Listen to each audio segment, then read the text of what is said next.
This is part 2 of my conversation with one of South Africa's business titans, Brian Joffe. And right now I'm going to be talking to him about his love and brilliance in the area of wildlife photography. So Brian, this beautiful picture of a hippo, and the quote says, "Don't open your mouth at your first board meeting." I love that. Don't you agree though that there's some people who talk too much and there's some people who talk too little? And there's some people who talk junk and there's some people who talk sense. That's it. So it doesn't really matter the quantum of time as long as what you're talking about makes some sense. Okay. To somebody else, not to yourself. I love it. Patience and perseverance have a magical effect before which difficulties disappear and obstacles vanish. And that's John Quincy Adams. And your love of wildlife photography, was that something that grew, you always had?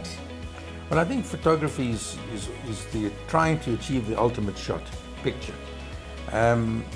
In wildlife, you never achieve it. And I think the one thing about photography for me was when you put your eye to the lens, you don't think about anything else. So if you've got any problems in life, get hold of a camera and look through the lens. So and at the end of the moment. Yeah, at the end of the day, the world at large will penetrate your body much better through the lens of a camera than with your eyes alone. I also think there's something interesting you said about, you never get the perfect shot, or you try. Is that analogous to life? Do you think one ever gets the perfect? One doesn't get the perfect life and one doesn't get the perfect shot. But the striving to get there is what makes the world great and what makes pictures and photography great too. Well, I think great leaders are made by trusting followers. If you don't trust the people that follow you, you can't be a great leader.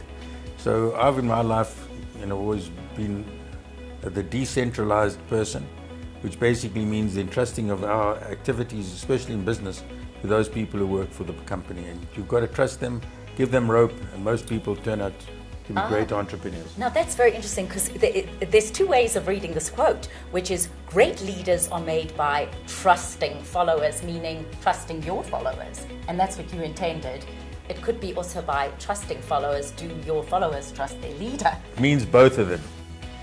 The opposition comes at you from all directions, but success is knowing your own direction. And that is a Brian Joffe quote. Elaborate. When you're going down a particular road, there are many side roads that you could take, but you need to stick to your destination.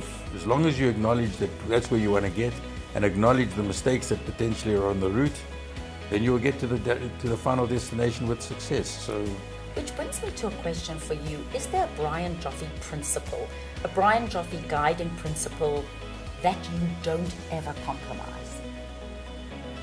Well, I think life is about some form of compromise. I don't think that you can just do it your own way. I think the real challenge is to bring people on board with you in your journey. So you need to be able to compromise sufficiently in order to bring people on board with you, but not losing sight of where you're going. So you need to be the leader in the front, and you need to build up a lot of people that follow you behind you. Ability will enable a man to get to the top, but it takes character to keep him there. Success is the most difficult thing to manage. Being able to stay successful is more complicated than being successful. I mean, one looks at you and goes, Brian Joffe is synonymous with remarkable companies, extraordinary legacy, great wealth has come with that. And you say that that's difficult. The average person might find that hard to accept. Well, I think it's difficult to live with success, because success is an ongoing thing, and success is only measured by people based on your last activity. And so you may be successful for 10 years, and in the next 10 years you may have some movement backwards, and people say, well, he's not successful. In the meantime, if you just take the overall 20 years, he is successful, just in different bundles. But it's very complicated and difficult, in my opinion, to sustain success, because the more successful you are, the more competition comes at you. And it's not only in business, it's in life. People always wanting to undercut successful people, generally speaking. That's interesting. So is part of you going, what are the metrics that I measure my life by? And I love what Brian said earlier, which is when you are behind the lens of a camera, it's almost like nothing matters except that moment. Well, you see, I don't live by success. I've never done that. I've never counted my money. That's not me. What I like to do is to be able to see what I can do today, not yesterday. What's happened yesterday, I don't measure. I really like to measure what I've done today. So when I go to bed at night, I know what I've done today, not what I did yesterday. There's a crocodile trying to catch dove on the banks of a river, And the quotation is, why go into business to test the waters? Go into business to make waves. So if you're going to make an impact, make a big impact, not a small one. Well, this is a baboon eating a steenbok almost live. I mean, the steenbok was live when he caught it, baby steenbok, and he's eating it. And the quotation is, don't threaten to eat a competitor. They might have a bigger appetite than you. So, when you're going to pick a fight with somebody you can beat. And was it pertaining to anything specific?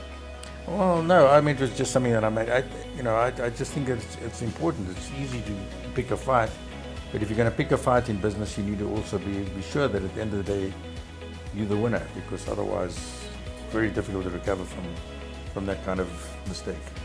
By the way, Brian, if people are interested in getting these books, because they are absolutely magnificent, where would one get them on? The best is just to email me at brianjoffe@me.com. Okay, so brianjoffe@me.com. We'll put that up because these are just beautiful coffee table books. I'm Nadia Vilchik in conversation with Brian Joffe.